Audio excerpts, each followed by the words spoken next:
How to divorce someone in another country. Are you facing the challenge of divorcing someone who lives in another country? This process can feel overwhelming, but understanding the steps can help you navigate it more smoothly. Let's break it down together. The first thing you need to do is determine which country's courts can grant your divorce. Generally, you can file in the country where you or your spouse currently resided. Each country has its own residency requirements. For example, Australia and Canada often requiring one spouse to have lived there for at least 1 year. Meanwhile, in the Netherlands, it may be only 6 months if one spouse is a citizen. In the United States, the requirements vary by state, with some states allowing a divorce after just a few months of residency. Next, you must ensure that your marriage is legally recognized in the country where you want to file for divorce. This means your marriage certificate should be valid under that country's laws. Some countries may not recognize certain types of marriages, like same-sex marriages, which could complicate your divorce.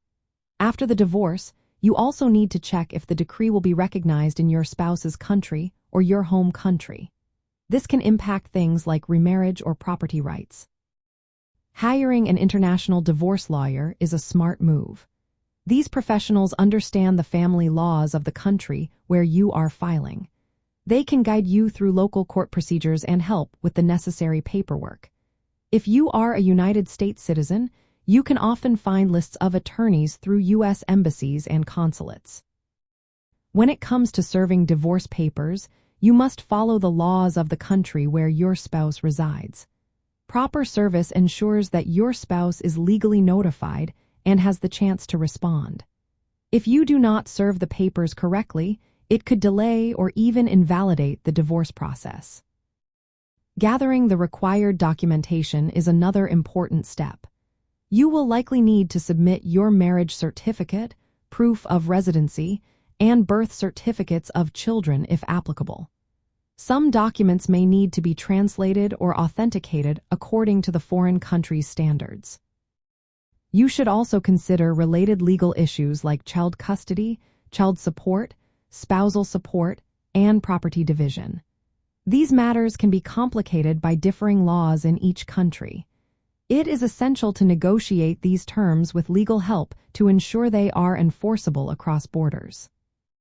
Once everything is resolved, the foreign court will issue a divorce decree.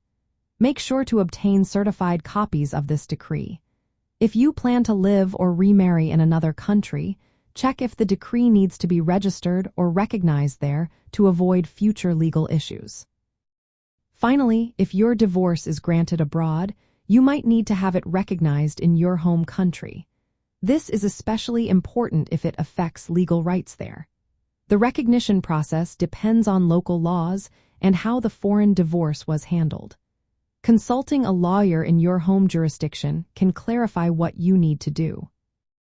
Navigating an international divorce involves understanding jurisdiction, residency, legal recognition, and documentation.